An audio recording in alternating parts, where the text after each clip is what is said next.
let us all do we can to build a better future.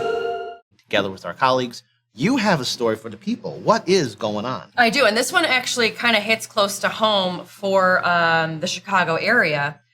You had, if you remember back during the pandemic days, you had healthcare workers. Many of them were mandated to either take, or many of them were just ultimately mandated to get the jab. A lot of them lost their jobs if they refused to get the jab in order to stay on and work at certain hospitals, or certain, if not most hospitals. Well, you had a class action lawsuit happen here in the Chicago area, as I said. And as a result, as I said, of the mandate, healthcare professionals across the country as well filed class action lawsuits against these hospitals.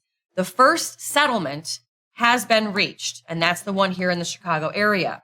It's North Shore University Health System here in Chicago has agreed to pay $10.3 million to over 500 current and former employees. In addition to that payment, North Shore will change its vaccine policy to accommodate religious exemptions and has plans to rehire those former employees that were let go because they refused to get the vaccine. You have Liberty Counsel, who is the nonprofit religious freedom organization that is representing, or they represented in this case, the North Shore employees, alleging that they were discriminated against as a result of being denied religious exemptions as far as the vaccine. Again, in the settlement, it's where the employees will be rehired back. But here's the kicker, folks. Here's the real kicker. First things first, employees that were not terminated and became vaccinated in order to keep their jobs out of this settlement at North Shore Edwards Elmhurst Hospital, those employees that took the vaccine to keep their jobs will get $3,000 each. Those that were fired or quit after their requests were denied will receive approximately $25,000. The 13 employees who were the lead plaintiffs in this case for this specific hospital, they're going to get another $20,000 on top of that. Liberty Counsel is going to receive 20% of the legal fees, which is about $2 million. But here's the thing, folks, is this is a public hospital. When you have a public hospital, that means it gets government funds. So, Kit, who do you think is going to pay out this settlement? Can we get the camera on me for a second? Can we get a tight shot? You and me, folks. Yep. So $20,000 to each of those 500 employees, another $20,000 to those 13 employees that actually filed the lawsuit, $3,000 to each of those employees who got the jab just to keep their jobs, and $2 million to the Liberty Counsel who fought for them, all going to be paid for by you and me, or at least in this case, the state of Illinois taxpayer. So here it is. You know, this was government deciding to do this. Many people said, no, we're not going to deal with this. This is a government mistake that you and I now have to pay for. How convenient, right? How convenient. I love paying for government mistakes. Well, the thing is, you know, I know that with this pandemic, what happened was COVID-19. It's something none of us were really expecting. I think it came out of the blue, out of left field for all of us. And mind you, the CDC had been preparing for a 100-year pandemic for the past 75 years and screwed the pooch on that. But let's keep going. Well, not only was this a complete failure, though, it really threw people off in regards to really how to properly respond to something of this magnitude. It wasn't just a national issue. This was a global phenomenon that's impacted billions of lives.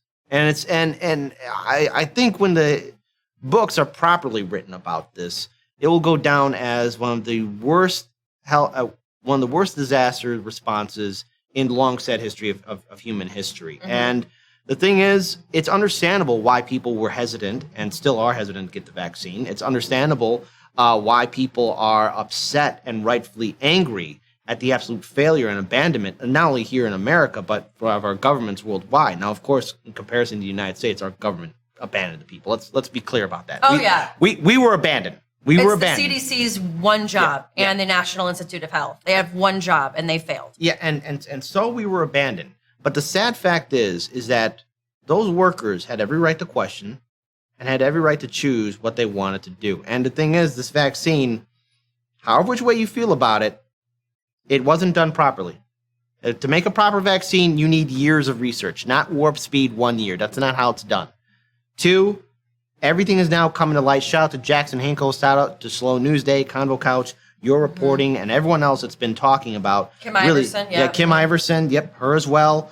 Even though how the Hill treated her was completely wrong. It's important that we talk about it, and it's important that we really shine a light on things were handled in such a way that how can people in the right mind ever trust our institutions? So the thing is, it should not. Now the thing is, the taxpayers shouldn't be paying for this at all. And yes, these workers should be compensated, but the innocent people in all of this is everyone. The people who are at fault at this are the federal government and our leaders in Washington, D.C. They should be paying out of pocket. Right. These same politicians who do insider trading, like Nancy or anyone else in the Democratic or Republican Party, who are doing all this insider trading with their friends and family, making a huge amount of money, getting all this secret stock information, they should be ones paying out to us. They're able to get continuous stimulus checks because they're putting in cheat codes for them to live their best lives, while the rest of us are being screwed over. And the thing is, with this reporting, with this story, it's going to build animosity. It's going to build anger, because there's a lot of citizens here in this country right now who really don't have the money or resources to pay up anything. Sorry, I didn't mean to go on a little rant. Go on. Continue on. No, I'm just prepping because you're sitting here saying, we need to learn from this. We need to be better prepared. Kit, I'm sorry. We're already messing up the next thing. Monkeypox, the CDC is already screwing that up. And I'll give you a quick little synopsis on what's going on. The CDC went out and bought a bunch of FDA-approved vaccines for monkeypox. Do you know what they did? Because they didn't buy enough, and they realized that the amount of cases were starting to go up through being transmitted through gay men, through gay sex. What they did is they took the vaccines and they split them in half and decided to say, oh, see, now we have more because we split them up. Well, the vaccine manufacturer of it, Bavarian Nordic, called a senior U.S. health official and accused the Biden administration of breaching its contracts with this company by planning to use the doses in an unapproved manner. They even told the CDC that they threatened to cancel any and all future vaccine orders from the United States, throwing into doubt the administration's entire monkeypox strategy, saying you can't just take our vaccines and do willy-nilly with them. We have a protocol here. And then on top of that, the CDC is now all of a sudden too woke, saying, well, it's transmitted through gay sex and skin-to-skin contact.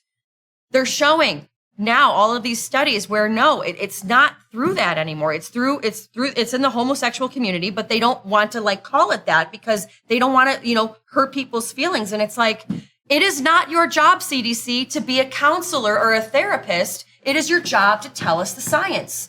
And they're already messing up the next thing. So it's like, when you have this going on and you have the CDC again trying to feel out the American, feelings about what's going on, who the hell are we left to trust? Well, I want to mention something in the chat. AG says Fauci is retiring this year. December. I wonder why. December, yeah. See ya. So why? And so it is madness and stupidity to see that we are once again repeating the mistakes over and over again. I do hope that eventually we don't have to go through this again and again and again.